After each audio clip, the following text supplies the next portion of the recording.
नमस्ते, आपका स्वागत है।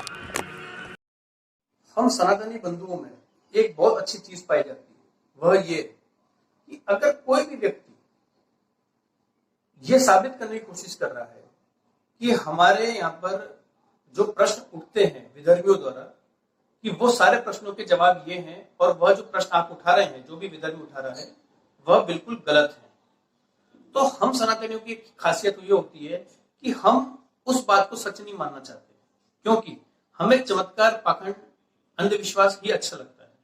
हम चाहते हैं कि विदर्भी हम पे प्रश्न उठाए और हम उत्तर ना दे सकें। तो मेरे जो भी वीडियो बनाता हूं, वो मेरा यही एक सोचना है कि हर व्यक्ति, हर सनातनी जवाब दे सके विदर्भियों को इन वीडियोस को देखकर। हमें अपनी इस मानसिकता से बाहर निकलना पड़ेगा कि हम जो असत्य है उसको भी सत्य मान के चलें और फिर विधर्मी हम पे प्रश्न उठाए और हमारे ही समाज को तोड़ने की कोशिश करे उस प्रश्नों के द्वारा, और हम आंसरलेस होके हम चुपचाप उस चीज को देखते रहें और हम अपने समाज को टूटने दें। तो मैं यहाँ पे हम सभी से मैं यही अनुरोध करूंगा कि हम सब समझें बातों को, तह तक जाएं और कम से कम जब भी ऐसे प्रश्न हमारे पास आएंगे, आज नहीं तो कल, उनको मुंह तोड़ जवाब दिया जाए। इसी श्रेणी में मेरा एक वीडियो आया था पिछले बार कि क्या रामायण में उत्तरकांड रामायण का हिस्सा है कि नहीं है।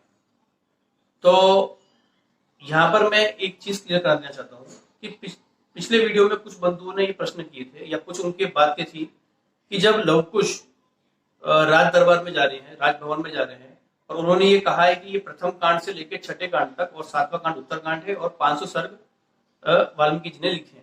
तो मेरे ही कई बंधुओं का ये कहना था कि वो तो उस समय तक लव कुश ने कहा था, लेकिन वाल्मीकि जी ने चूंकि बाद में लिखी है ये रामायण, तो ये चीजें बाद में ऐड करी है, इसलिए टोटल 610 615 सर्ग हो चुके हैं। मतलब जब तक ये उन्होंने बात करी तब तक 500 सर्ग ही लिखे थे, और उसके बाद का जो सारा वृतांत है वो 610 615 सर्ग तक पहुंच चुका है। मतलब 100 150 सर्ग उसके बाद में लिखे जा चुके हैं। तो मैं सभी भाइयों को पहले क्लियर कर देता हूँ कि जब तक उन्होंने 500 सर्ग की बात करी है तब तक उत्तरकांड का 93 सर्ग चल रहा है। इसका मतलब 500 सर्ग अगर लंका कांड तक है तो 593 सर्ग उत्तरकांड तक हो चुके थे, और उसके बाद 93 से लेके 111 मतलब 11 और 7 18 सर्ग ही लिखे गए हैं। तो ये कैसे संभव है सबसे पहले कि बाद में उसको ऐड किया गया हो, क्योंकि वहां तक तो लव कुश ने खुद अपने मुंह से बोला है कि 500 सर्ग की बात करी है और ये 93 सर्ग में करी है, तो 18 सर्ग ही लिखे गए उसके बाद। पहली चीज। दूसरी चीज कि वह लव कुश ने वहां पर क्लियर बोल दिया है कि प्रथम कांड से लेकर छठा कांड और 7वां कांड भी, 7वां जो कांड है उत्तरकांड, वह भी वाल्मीकि जी ने लिखा है। तो इसका मतलब तब तक वाल्मीकि जी द्वारा उत्तरकांड लिखा गया था, इस बात को अगर देखें। और तीसरी बात यह आती है कि अगर वाल्मीकि जी द्वारा तीसरा कांड 7वां कांड उत्तरकांड लिखा गया है और संपूर्ण रामायण की वहां पे बात करी गई है, तो फिर यहाँ प्रश्न ही नहीं उठता, क्योंकि 500 सर्ग ही अगर उस समय जब 7वां कांड उत्तरकांड लिखा गया है और 500 सर्ग बोल रहे हैं, तो फिर 500 सर्ग ही हैं, नहीं तो उसमें उत्तरकांड का भी मिक्स करके बोल देते। अब ये तो संभव है नहीं कि पहले उत्तरकांड की बात कर ली और फिर बाद में उसको ऐड कर दिया है, ऐसा संभव नहीं हो सकता, क्योंकि ये विद्वानों की श्रेणी में नहीं आता। और वाल्मीकि जी एक बहुत बड़े विद्वान थे, ये याद रखिएगा।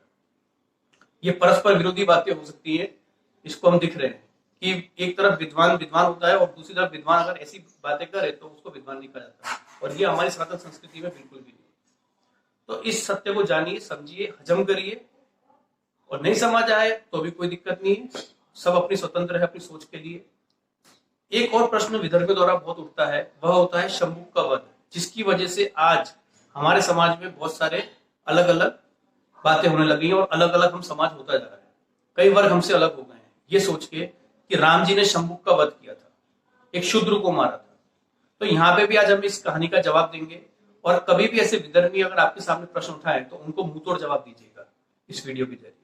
आइए जानते हैं शंभुक वध की सच कहानी। तो शंभुक की जो कथा है वह इस प्रकार है कि एक दिन एक ब्राह्मण का इकलौता लड़का वह मर गया था और उस ब्राह्मण ने उस लड़के का जो शव था उसको ले जाकर राजदौर पर रख दिया, और वह जो ब्राह्मण था वो विलाप करने लग गया कि मेरा बेटा मर गया है। तो उसका ये आरोप था कि ये जो अकाल मृत्यु उसके बच्चे की आई है वह किसी कहीं ना कहीं राजा के जो दुष्कृत्य हैं उसके कारण में ये अकाल मृत्यु आई है। तो ऋषि मुनियों की परिषद ने इस पर विचार किया और फिर निर्णय किया कि कहीं ना कहीं राज्य में कोई अनधिकारी तब करके कोई अनधिकारी जिसको कोई अधिकार नहीं है और वो अनधिकार तरीके से तब कर रहा है, क्योंकि राजा के दोष से जब प्रजा का विधिवत पालन नहीं होता तभी प्रजा वर्ग के अंदर जितने भी वर्ग है सब प्रजा के अंदर, चाहे ब्राह्मण, वैश्य, शूद्र और जो क्षत्रिय, उन सभी प्रजा वर्ग को विपत्तियों का सामना करना पड़ता है सिर्फ और सिर्फ जब राजा के दोष की वजह से। तो राजा के दुराचारी होने पर ही प्रजा की अकाल मृत्यु होती है।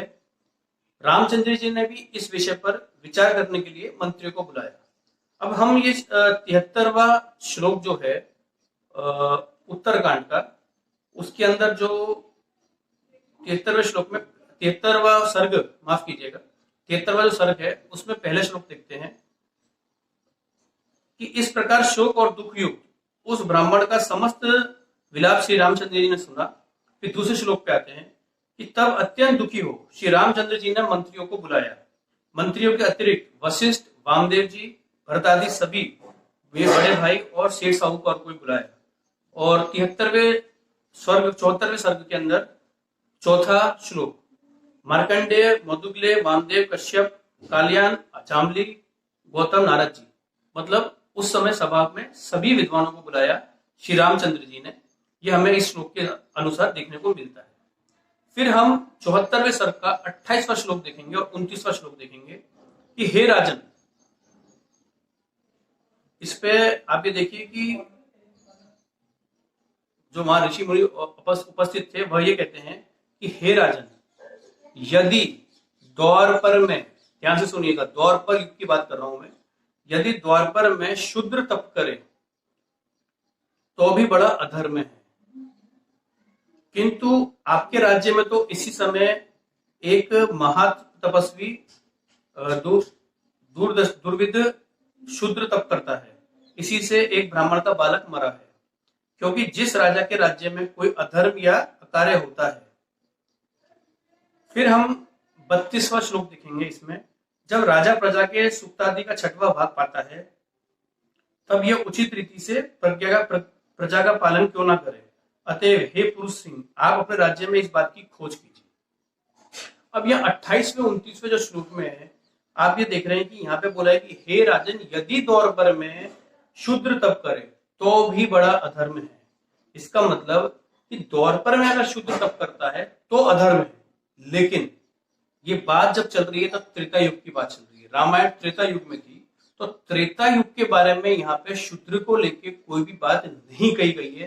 अगर हम इस श्लोक को पढ़े तो जब द्वापर युग में वो अधर्म है, त्रेता युग में उसका अधर्म का कोई जिक्र नहीं है। तो जब त्रेता युग में जिक्र नहीं है तो किस तरीके से शंभु पे हमने ब्लेम कर दिया।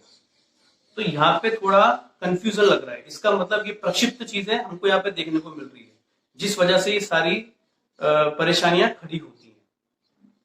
ये वाल्मीकि जी नहीं लिख सकते, पहली बात, क्योंकि वो विद्वान व्यक्ति हैं और ऐसी चीजें सिर्फ किसी ने जानबूझ के लिखी गई है। अब हम बात करते हैं सीधा एक और टॉपिक की कि राम जी जब ये बात सुनते हैं और उनको कहते हैं कि भाई सब दौर में जो सभी बड़े बड़े ऋषि मुनि थे उन्होंने कहा कि इसकी जांच पड़ताल की जाए कि आखिर में ब्राह्मण का बालक मरा कैसे। तो 75वां सर्ग उसका 5वां श्लोक अगर हम देखेंगे कि यह सुनते ही श्री रामचंद्र जी पुष्पक विमान पर सवार होकर शंभु की खोज में निकल पड़े। अब यहाँ पे फिर से एक प्रश्न उठता है कि अगर हम रामायण का बालकांड, माफ कीजिएगा, युद्धकांड देखें जिसमें 127वां सर्ग और 65वां श्लोक देखें तो वहां पे ये क्लियर लिखा है कि वह तो अयोध्या लौटते ही उसके असली स्वामी कुबेर को लौटा दिया गया था। वह मतलब पुष्पक विमान।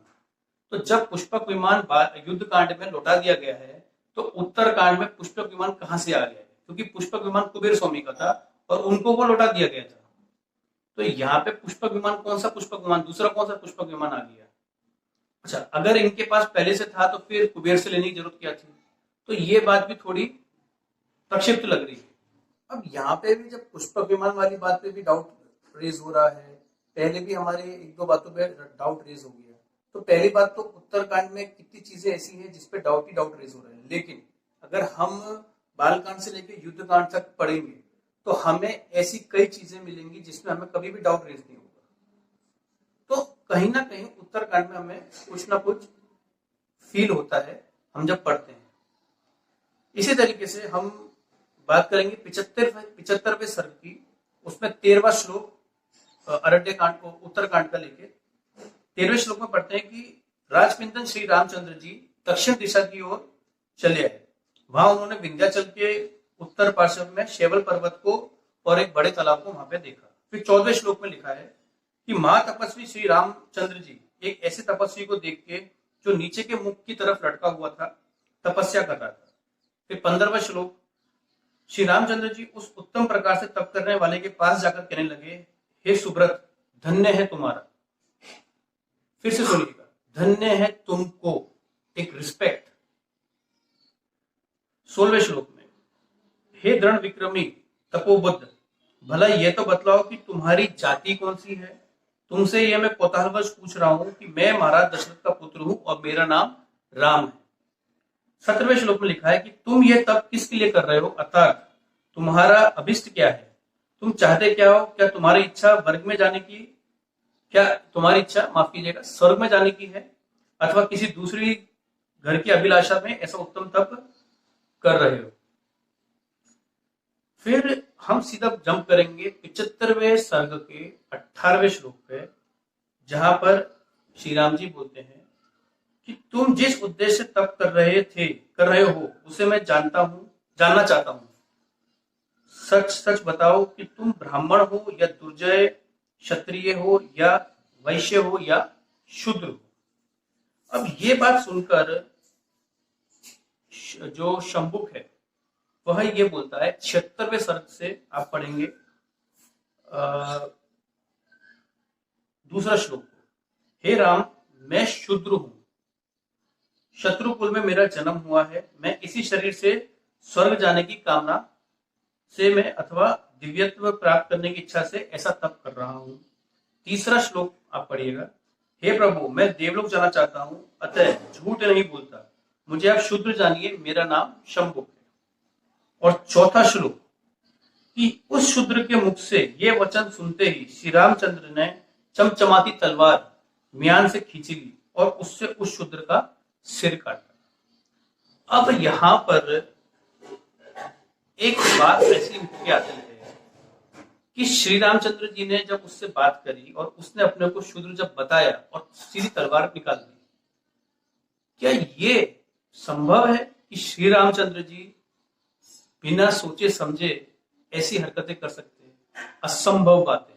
उसका कारण है श्री रामचंद्र जी सनातन संस्कृति के सबसे उत्तम पुरुष माने जाते हैं, इसलिए हम उनको मर्यादा पुरुषोत्तम बोलते हैं। बिना कुछ सोचे समझे सिर्फ ये सुन के कि मैं शूद्र की वह शूद्र है, उसको सीधी तलवार मार दें, ये श्री रामचंद्र जी के चरित्र से सूट ही नहीं करता। यहाँ प्रक्षिप्त है, क्योंकि अब हम आगे बात करते हैं, क्योंकि श्री रामचंद्र जी वेदों के वैदिक विद्वान हैं, विद्वानों के विद्वान कहा जाता है, मर्यादा पुरुषोत्तम कहा जाता है। ऐसे ही नहीं बने मर्यादा पुरुषोत्तम। अब मर्यादा पुरुषोत्तम है तो उसमें क्या क्या चीजें होती हैं। अगर वो विद्वान है तो उन्होंने पूरी विद्वानता की है, उन्होंने सारे उपनिषद पढ़े थे, उन्होंने सारे पूरी वेद पढ़े हुए थे। तो जो वेदों का विद्वान है वो ये चीजें कर बिना सोचे समझे ऐसी चीजें करे संभव ही नहीं। क्योंकि अगर हम शास्त्रीय व्यवस्था को देखें तो शास्त्रीय व्यवस्था के अनुसार भी अगर हम बात करें तो ना ही सत्यापरो धर्म नातपम पातकम परम। इसका मतलब कि जो मौत के साय में भी असत्य भाषण ना करे उसे ब्राह्मण कहते हैं। तो ऐसा मौत के साय में असत्य भाषण ना करने वाला शंभुक धार्मिक पुरुष था, ब्राह्मण था। धार्मिक पुरुष ब्राह्मण ही हो सकता है। सत्यवाक होने के महत्व को दर्शाने वाली एक कथा छंदोग्य उपनिषद में इस प्रकार लिखी है कि सत्यकाम जाबाल जब गौतम गोत्री हरिद्र मुनि के पास शिक्षार्थी होकर पहुंचा तो गौतम मुनि ने उनसे पूछा कि तुम्हारे जाति कौन सी है। तो सत्यकाम जी ये बोलते हैं कि जब मेरा जन्म हुआ उसके बाद मैं जब बड़ा हुआ तो मैंने अपनी माँ से गोत्र पूछा था, तो मेरी माँ ने ये बोला कि मैं चूंकि पूरे जीवन भर मैंने पूरे अपनी युवा अवस्था से ही मैंने काम अलग अलग जगह पे किया है, तो मुझे नहीं पता कि तेरी गोत्र क्या रही है। तो मेरा नाम सतीकाम है। इस पर मुनि जी ने कहा कि जो ब्राह्मण ना हो वह ऐसी सत्य बात नहीं कर सकता, क्योंकि सत्य बात ब्राह्मण ही कर सकता है। अब ये मत सोचिए कि ब्राह्मण मतलब जो आज जन्मजात ब्राह्मण नहीं, फिर से याद रखिए ये सब बातें हैं वर्ण व्यवस्था के अनुसार वाले ब्राह्मण होते हैं। कोई भी ब्राह्मण हो सकता है, एक शूद्र भी ब्राह्मण हो सकता है और एक चंडाल भी ब्राह्मण हो सकता है। तो जो सत्य बोलेगा वही ब्राह्मण था, ये पहले के लोग और पहले हमारे उपनिषद और हमारे जो भी धार्मिक ग्रंथ है सब में ये चीजें प्रूफ होती है। तो वह शूद्र जो हमारे, अगर हम इस रामायण के हिसाब से चल रहे हैं, उत्तरकांड के हिसाब से, तो जो शंभुक था, तो शंभुक जो शूद्र होने के कारण उसको मृत्युदंड देना, ये ऐसा अपराध श्री राम जी तो कभी भी नहीं कर सकते, क्योंकि वो तो विद्वान व्यक्ति थे और विद्वान व्यक्ति कभी भी ऐसा काम नहीं कर सकता। तो शंभुक के आचरण संबंधी कोई दोष नहीं बताया गया है, क्योंकि शंभुक ने सीधा ये बोला है कि मैं शूद्र हूं, बस। उसने अपना दोष नहीं बताया कि मैंने उसको मारा है नहीं मारा है, पहली बात, इसलिए वह द्विजित था। काठक संहिता में अगर आप देखें तो वो भी, वहां पे भी ये लिखा हुआ है कि ब्राह्मण के विषय में ये क्यों पूछते हो कि उसके माता पिता कौन है, यदि उसमें ज्ञान और तदनुसार आचरण है तो वही उसके बाप दादा है। कर्ण ने भी, जो महाभारत की बात करें, तो सूत्रपुत्र होने के कारण स्वयंवर में उसको अयोग्य ठहरा दिया गया था, लेकिन वहां पे भी उसने ये कहा था कि जन्म देना तो ईश्वर अधीन है, परंतु पुरुषार्थ के द्वारा कुछ बन जाना मनुष्य के अपने वश में। इसी तरीके से अगर हम आयम्बतक सूत्र देखें तो उसके अंदर भी लिखा है कि धर्माचरण से निकृष्ट वर्ण अपने से उत्तम वर्ण को प्राप्त कर लेते हैं जिसके वे योग्य हैं। इसी प्रकार अधर्माचरण से पूर्व अर्थात उत्तम वर्ण वाला मनुष्य अपने से नीचे वर्ण को भी प्राप्त हो जाता है और उसी वर्ग में गिना जाता है। और मनुस्मृति भी अगर आप देखें 10वें अध्याय पे 65वें श्लोक में, कि जो शूद्र कुल में उत्पन्न हुआ है और उस शूद्र कुल में उत्पन्न होकर ब्राह्मण के गुण क्रम स्वभाव वाला हो, वह ब्राह्मण बन जाता है। और इसी प्रकार ब्राह्मण कुल में उत्पन्न होने के बाद वह अगर शूद्र जैसा उसका गुण क्रम स्वभाव हो तो वह शूद्र ही कहलाता है। तो इन प्रमाणों से यह स्पष्ट होता है कि वर्ण व्यवस्था का आधार गुण क्रम स्वभाव है, जन्म नहीं है, और तपस्या करने का अधिकार सबको प्राप्त है, चाहे वो शूद्र हो चाहे वो ब्राह्मण हो। गीता में ये कहा जाता है, अगर आप 5वां अध्याय और 18वें श्लोक को देखें, कि ज्ञानी जन विद्या और विनय से भरपूर ब्राह्मण गौ, हाथी, कुत्ते और चांडाल सबको समान भाव से देखते हैं, अर्थात सबको एक प्रति जैसा व्यवहार करते हैं। तो जब ये साफ दिख रहा है कि विद्वानों के द्वारा क्या बातें होती हैं, तो वहां पर सिर्फ इतना कह के मार देना वह संभव ही नहीं है, वो भी राम जी के संदर्भ में, क्योंकि राम जी इन सभी ग्रंथों के वैदिक विद्वान थे और वह वैदिक विद्वान इस तरीके से अपना आपा नहीं खोता, क्योंकि वह विद्वान थे। तो जिसने भी ये चीजें लिखी है बहुत मिक्सिंग करके, बहुत सोच समझ के लिखी है, एक कथा बनाने के हिसाब से। तो ये परस्पर विरोधी बातें यहाँ पे राम जी के चरित्र से हमको देखने को मिलती है, जो कि संभव नहीं। अब देखिए कि बाल कांड में वाल्मीकि जी क्या लिखते हैं राम जी के बारे में। बाल कांड के अंदर प्रथम सर्ग में 16वां श्लोक, जैसे नदियां समुद्र में मिलती हैं उसी प्रकार सदा राम में साधु पुरुष मिलते रहते हैं, वह आर्य एवं समान भाव रखने वाले हैं, उनका दर्शन सदा ही प्रिय मालूम होता है। अब जब राम जी सदा एक भाव रखने वाले हैं या सबके प्रति एक भाव रखने वाले हैं, तो यहाँ पर सिर्फ शूद्र बोल के उनको मार देना ये उनके कैरेक्टर से बिल्कुल भी मेल नहीं खा रहा है, क्योंकि यहाँ सीधा सीधा परस्पर विरोधी बातें दिख रही है। तो या तो हम वाल्मीकि जी की ये बात को सच मान लें या फिर वाल्मीकि जी की वो बात को सच मान लें। और अगर वाल्मीकि जी जैसे विद्वान ने ये चीज लिखी है तो ये संभव ही नहीं है कि वाल्मीकि जी जैसे विद्वान ने उत्तरकांड में वह चीज लिखी होगी, क्योंकि वाल्मीकि जी विद्वान के विद्वान थे और वह परस्पर विरोधी बातें बिल्कुल भी नहीं कर सकते, क्योंकि हमारी सनातन संस्कृति में परस्पर विरोधी बातें ऋषि मुनि तो कभी नहीं करते। तो ये क्लियर मालूम पड़ रहा है कि उत्तरकांड में प्रक्षिप्त हुआ है। उसी तरीके से राम पर यह मिथ्या आरोप लगाना तो वाल्मीकि जी ने नहीं किया है, बल्कि जिसने उत्तरकांड लिखा है, अब वो कोई भी हो सकता है, उसने ये मिथ्या आरोप लगा दिया है। अब देखिए ना, शबरी जिसके बारे में फेमस है कि शबरी के झूठे पैर श्री राम जी ने खाए हैं, हालांकि उस पर मेरा अगला वीडियो आने वाला है, लेकिन यहाँ पे भी एक शबरी के ऊपर बात आती है। लोग कहते हैं कि वह शूद्र थी। फिर से मैं आपको यहाँ क्लियर कर देता हूँ कि हम अरण्य कांड के अंदर 74वें सर्ग में 10वां श्लोक देखें तो वहां लिखा है कि श्री रामचंद्र जी ने इस प्रकार पूछने पर वह सिद्ध तपस्विनी बूढ़ी सबरी जो सिद्धों के द्वारा सम्मानित थी, उनके सामने खड़ी होकर बोली। सिद्ध तपस्विनी, समझ गए ना? सिद्ध तपस्विनी कौन हो सकता है? ब्राह्मण। तो यहाँ पे हमें ये चीज क्लियर करनी है, वर्ण से वो ब्राह्मण थी। तो इस तरीके के प्रक्षिप्त हमको उत्तरकांड में भी देखने को मिलते हैं।